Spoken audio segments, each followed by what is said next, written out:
Welcome to Wake Up Call, Malik Jackson. And I'm Keely McCormick, and we have a show packed full for you guys today.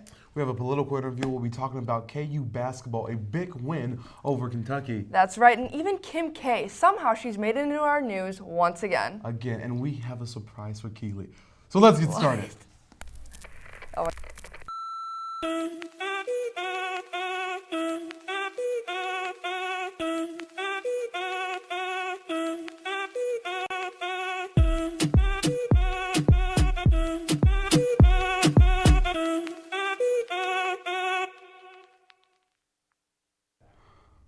And welcome back. Let's get started with the news.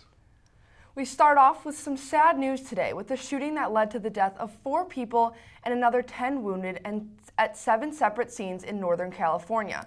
Now, this attack could have been a lot worse because the gunman entered an elementary school, but according to police, the lockdown procedures the school took saved anyone from being killed because the gunman couldn't get into any of the rooms. 2 kids were shot, one being outside as he was coming into school.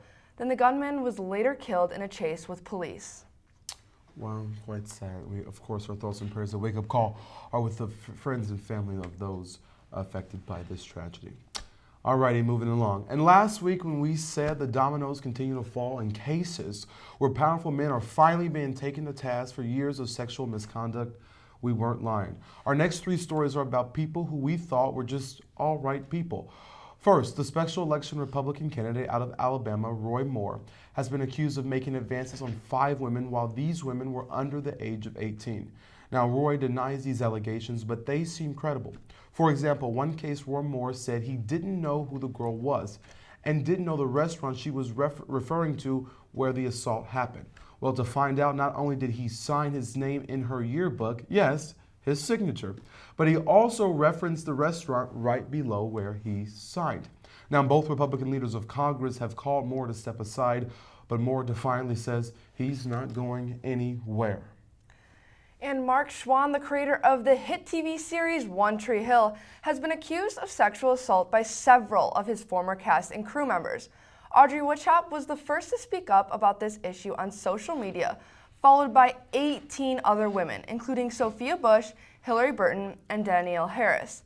And add to that comedian Louis C.K., who was accused by several women of sexual assault from inappropriate comments all the way to pulling out his genitals in front of them. Now, unlike many of the accused in a letter, Louis says all of the allegations are true. This has really taken a shocking turn since the Harvey Weinstein situation. The huge expose in the New York Times came out. It's just person after person after person It really after is. person, and it's really sad to see. But I'm glad a light is getting shined on it at this very important time. Alrighty, moving along. And a story that has taken another bizarre turn. Well, let's start from the beginning. The UCLA basketball team was in China for an exhibition game. While touring the city, 3 of the players were caught and charged with trying to steal from a Louis Vuitton store. Now, the situation remained unsolved, and the team returned to the United States. Well, the 3 players were still stuck in China in police custody because they were obviously facing these charges. Well, President Trump just coincidentally was on a 13-day Asia trip and requested from the Chinese president that he resolve the matter. Now, it's safe to say those 3 players have returned to the United States. I'm sure they'll be facing some repercussions here, but the fact that 3 college athletes were stealing some things from a Louis Vuitton store in China and the president of the United States had to be involved is remarkable. It was crazy. Well, after this commercial break, we'll be back with the cool political interview for you guys, so stay tuned.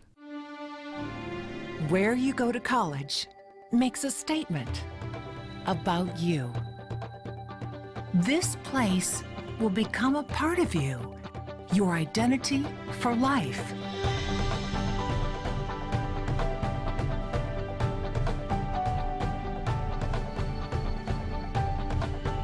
The University of Kansas, a great place to be you. Welcome back to Wake Up Call. I'm Malik Jackson. We all love those Thanksgiving dinners. They're fun, they're festival, but we don't like the political discussions. Well, today on Wake Up Call, we're going to start the conversation. Joining us now is Dillon Jones, the chairman of the KU College Republicans, and Ananda, the executive director of the KU Young Democrats.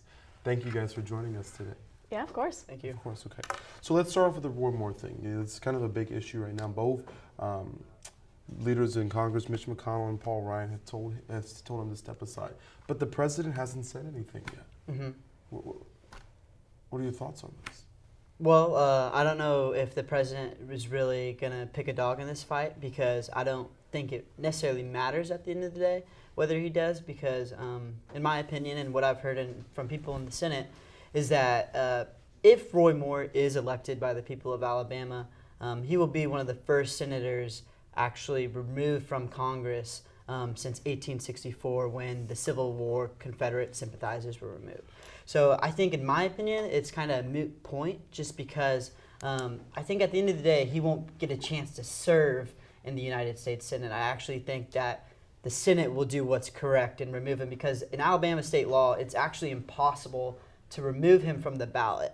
The Secretary of State has said that they've already come out and filed that, sent some of those overseas provisional ballots, so it's almost impossible to take his name off the ballot.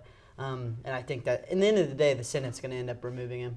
But you don't think it's important for the president, who threw an endorsement behind him, to say, this guy who has made advances on underage women he doesn't have a role to say this is unacceptable, this man should not be, he should just stay silent? Is that what we're saying? Well, I'm not saying he should stay silent, but he obviously has political people who are going to be working on that, probably crafting something in the near future. I can't speak on behalf of the president. The guy has his own way of communicating to the people and talking to everyone and getting his message out. And I imagine in the near future, hopefully he does come out and say something to condemn those kind of actions that I don't think are representative of the American people and of a United States senator. All right, I would hope he would. All right, moving along. We have another issue now with the Donald Trump Jr. More of this colluding stuff happening. It was shown this week in an Atlantic report that Donald Trump Jr. had communications with WikiLeaks throughout the entire campaign. Now, WikiLeaks was described by Donald Trump's CIA director, Mike Pompeo, as a hostile, non-state intelligence agency bent on the destruction of the United States. But yet and still, that's the CIA director for this president. But his son had communications with WikiLeaks, even on the day of the election, that if Donald Trump was to lose, to call it rigged. Does this prove the collusion that we've all been, investigating and looking to see if there's there? I think we are continually seeing more and more evidence that obviously there's no dispute over whether or not correspondence was happening between members of the Trump campaign and with Russia, and now we've all seen what's been published. Of course, there has been correspondence between Donald Trump Jr. and WikiLeaks, and that is certainly noteworthy, but I think that it's really not our role to be deciding whether or not collusion was happening. I worry that no matter what my opinion is, again, it's not my role. It undermines the integrity of the investigations that are going on when we have these political debates. And so I think that now that we know that this information was shared with the congressional investigators, and it's now up to them to make these decisions. So what do you think about that? The CIA director says this is a hostile, non-state intelligence agency, key part, bent on the destruction of the United States, but yet a huge player, more than just a coffee guy for the campaign for the president, is communicating back and forth with these guys. Yeah, as far as I know, the way Twitter works, anyone could DM you, and that's what happened with Donald Trump and WikiLeaks, or Donald Trump Jr. and WikiLeaks. He provided his responses. It doesn't seem to be like he gave any documents over. That's not something we can determine. I'm not a special prosecutor. Yeah, but not to interrupt you, but he did, in fact, Donald Trump Jr., he did tweet out a link that WikiLeaks sent him, which promoting them. Yeah, well, I think what this shows at the end of the day is that there just needs to be more transparency in government, and that's a big issue with political outsiders like the Trumps, who maybe aren't as politically savvy and really don't know all the Federal Election Commission laws. It kind of shows, the goal, and I understand, Mike Pompeo is my former congressman, I'm from Wichita, and I think, a lot of that is political about kind of what he says WikiLeaks is bound to do, and I think WikiLeaks is trying to increase transparency, whether it's in a good way or not, and, a lot of it's done illegally, which is not good, but I think it's kind of, a lot of people are asking for more transparency today in government. Alrighty. We're moving along to the GOP tax plan. Let's have a little discussion here. Now, it was a tax plan where the Republicans couldn't even agree on a basic tax plan that all of them could vote for. But now the Senate is trying to throw in a provision that would repeal the individual mandate under Obamacare. Senator Susan Collins out of Maine, Republican, already said that she wouldn't vote for something like that. I'll start with you, then you respond. Do you think that that's a responsible decision considering we saw the failure with healthcare earlier this year? Yeah, whether it's a responsible decision, I'm not sure. I think it's a political decision. In coming from Orrin Hatch, who's the chairman of the Finance Committee in the Senate, one of the most longest-standing senators in the United States Senate, he's the one that put in this amendment. So people are kind of questioning, if Orrin Hatch is doing something like this, does that mean that he believes there's, political ability to do so? Which I think would be extremely interesting considering they couldn't even get the votes for health care.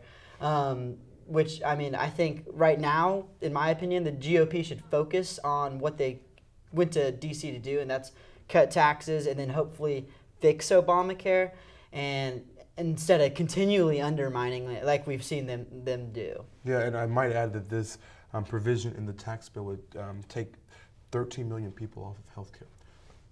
Sure. I think there are already a lot of concerning provisions in the tax plan, and I absolutely am not in favor of repealing the individual mandate. I understand if we want to have a conversation about, what is the best healthcare system for this country, and I understand if Republicans are trying to, repeal and replace Obamacare, if they can come up with, a healthcare plan that they believe in and want to completely overhaul the system.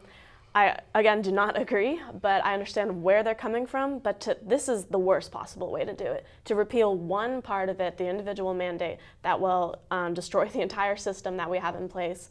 And the CBO just said last week that 4 million fewer people will be removed from healthcare in the first year of the repeal, and then they estimated that 13 million would be removed by 2027. To simply destroy the markets and the system that we have in place, to take people off of healthcare without any kind of system or way to, remedy that problem, I don't think that's the way to do this. Alrighty, and moving along, it hasn't been such a hot time for Democrats. You see a lot of political infighting with Donna Brazil's new book out that says this election was rigged. They obviously took a lot of losses in the 2016 election. They have Republicans have majority governors. They're destroying the Democrats by a large margin in the legislators throughout the country. What can they do what ideas can they propose to get back up on their feet? I think we already besides an anti-Trump policy, because that's not something you can run on. I'm against Trump. You have to put real policies that are going to affect the lives of the American people. No, I absolutely agree. I do fear that, we are talking too much about what's going wrong and not about, what our vision for the country is. And so I think that's the first thing that we need to do, is to focus on, what is our plan for the American country and the American people. And I think that healthcare actually is one of those big issues. I think when you look at the races that we just saw in Virginia and New Jersey, in Virginia especially, healthcare was an issue that most voters said was incredibly important to them, and that really helped to swing the vote. So I think that, our plan for that is one of the things that we can do to help, unite. But I really think that now more than ever is the time to, focus on bringing the party together to, yes, we need to address this infighting, but I think we're already starting to see that, and that the recent elections do prove that, we have people from different sides of our own party are coming together, to take a common stand. And a similar question for you: how does the Republicans stay ahead? You just lost a seat that was held by a Republican governor for 8 years in Maine. The Republicans are trying to repeal Obamacare, but in Maine they just extended the mandate there under a Republican governor. So, how do you guys stop this wave of anti-Trumpism from really popping up and hurting you guys in the 2018 midterms? Well, one thing I think we have to do is, firstly, we have to realize that historically, the minority party in a year where let's say the Republicans hold all three branches of government, that there is going to be some backlash, and we are going to lose some seats. So we kind of have to realize pick and choose which ones do we want to fight for, and really strategically look at the districts and which ones are going to overwhelmingly support the president, and are candidates going to support the president. Maybe then that could be why Judge Roy Moore is gaining so much support, is because he is overwhelmingly supporting the president. I think that's what a lot of American people want, is support behind this president and his policies. That he said he would go to D.C. and he would kind of bowl in a china shop and mess up the system. And a lot of people are frustrated, and I think that's going to continue, especially if Republicans don't get tax cuts passed. And if they don't get tax cuts passed, that could end up hurting them more. So, or any major legislation. I think they need to get back to governing, and I think that's the Republican Party obviously is going through some growth spurts right now. 8 years in the minority, it takes a little bit of time to kind of get back on your feet. And a president who's never passed any kind of policy in his lifetime, and a state legislator, in any House of Representatives, the United States Senate. We're working out some kinks. Paul Ryan and Mitch McConnell have the two hardest jobs in the world right now. Yeah, I think it's fair to say that Donald Trump knew what he was getting into when he ran for president. Yeah, absolutely. Right? Dillon, Ananda, thank you guys for joining us. We'll be right back on Wake Up Call. Thank you.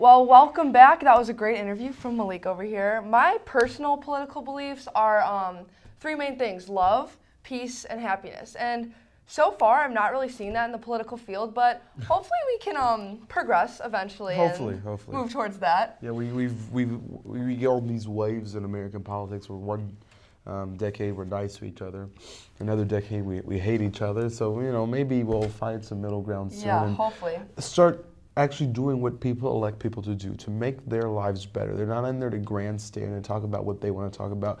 You're elected at the end of the day to do what your constituents need you to do. And that's a lot of the times we don't see that. We see politicians do what the lobbyists want them to do. And that's Democrat, Republican, Independent, Libertarian. Every political party does it.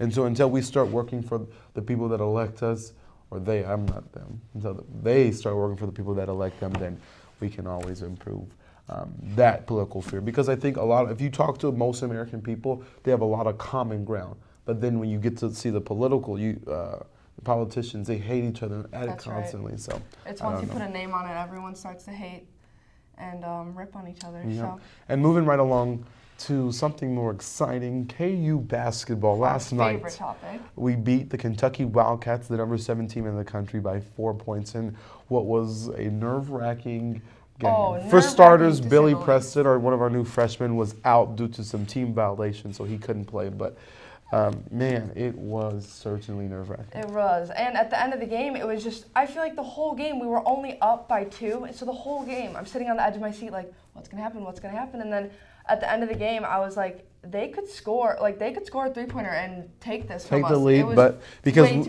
we actually had the ball, we go down the court up 2 with less than a minute to go, and then somehow we don't get a basket. So then we're up 2, coming back down, and somehow we played a good defense. We got fouled. We made a shot. Some other things happened, and we came out on top. So proud of them.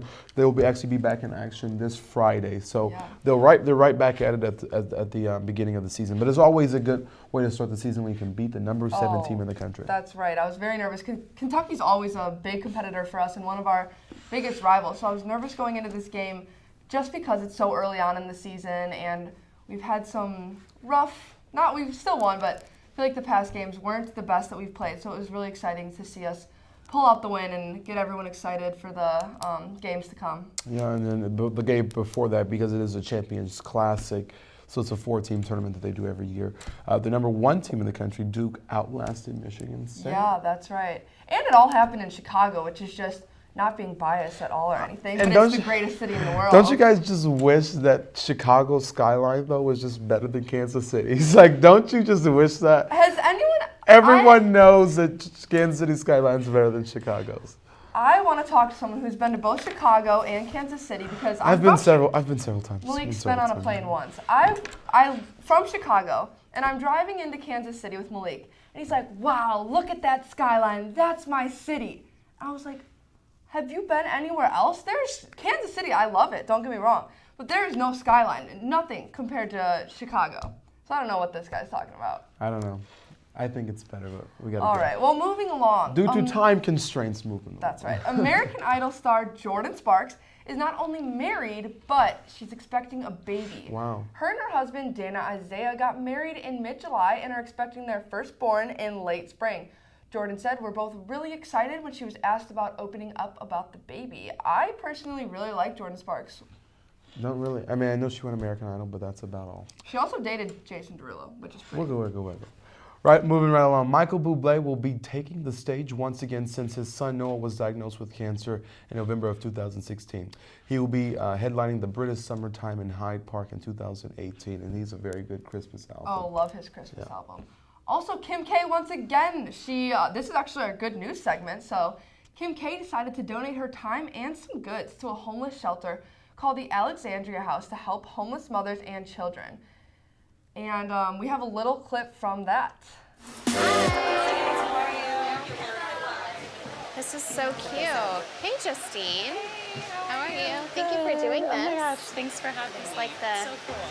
And that was a really remarkable thing to see Kim K do there. Right, we're moving along. The beloved talk show host Jimmy Fallon recently returned to The Tonight Show after taking some time off due to his mother's death. He said she was the best audience. She was the one I was always trying to make laugh. She was such a fan of the show and everything I did, end quote. Taylor Swift was a surprise musical guest on The Tonight Show, and we did have a clip from that.